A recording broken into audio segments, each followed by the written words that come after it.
Bonjour à tous, bienvenue pour un nouvel épisode du Garage des Monstres. Aujourd'hui nous sommes à la Clusaz et vous allez voir qu'ici la spécialité, c'est pas que la raclette.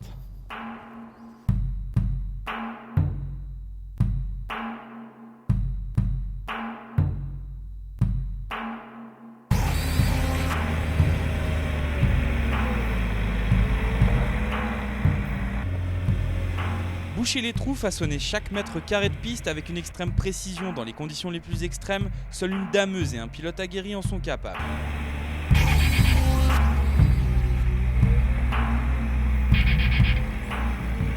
C'est dans la station alpine de la Clusaz, nichée à 2600 mètres d'altitude, que nous avons pris les commandes d'une piston bully. Ce modèle fabriqué par l'allemand Kässbohrer est une merveille de technologie moderne. 9 mètres de long, 11 tonnes et une poussée titanesque. Cette abominable machine des neiges est animée par un 6 cylindres diesel d'origine Mercedes. Ce bloc de 500 chevaux dégorge un couple gigantesque de 2200 Nm, qui permet à cette dameuse de grimper de véritables murs, jusqu'à 50 degrés d'inclinaison. Alors le travail consiste à damer les pistes de ski pour que le skieur ait un fond dur. Donc en début de saison, c'est une préparation de la neige fraîche. Donc là, on a des bosses, on a de la neige qui s'accumule dans les creux.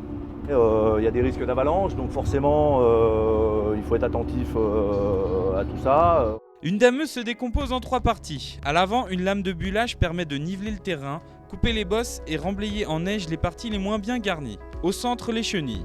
Elles sont reliées entre elles par des bandes souples en caoutchouc qui lui permettent d'épouser au mieux le relief. Sur chaque barrette, de minuscules pointes en carbure de tungstène sur le même principe que les pneus cloutés.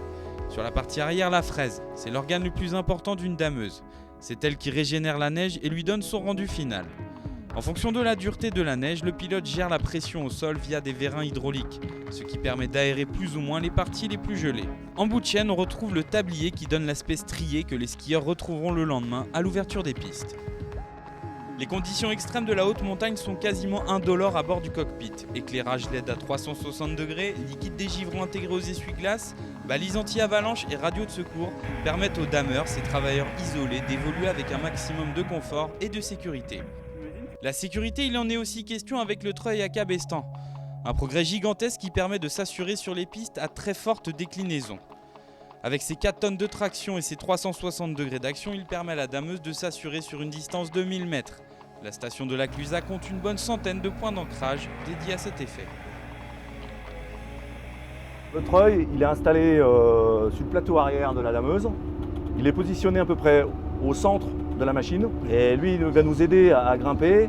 Il va nous retenir à la descente pour toujours avoir de l'adhérence au niveau des chenilles, pour ne pas patiner, pour ne pas détériorer le fond.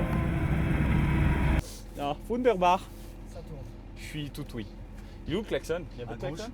Tu commandes la chaîne droite et la chaîne gauche. Je fais pas de conneries là. Non, tu tires un peu sur ta gauche là. Vas-y. Ah ouais, oh putain. Oh putain. Ah mais c'est super, ah ouais, faut y aller sur un fil hein. Ah ouais, c'est impressionnant. Lui, il est doigté, hein. Ah ouais, tu m'étonnes, faut pas être un bourrin là. C'est pas trop pour moi ça. Une dameuse, c'est un coût de fonctionnement de 150 € de l'heure. Il faut dire que le diesel qui l'anime sirote en moyenne 22 litres à l'heure et que le territoire à couvrir représente 84 pistes, soit environ 220 km. Sur les 6 mois d'activité, les dameuses de la Clusaz consommeront en moyenne 300 000 litres de gasoil, un coût qui impacte naturellement le prix de votre forfait de ski.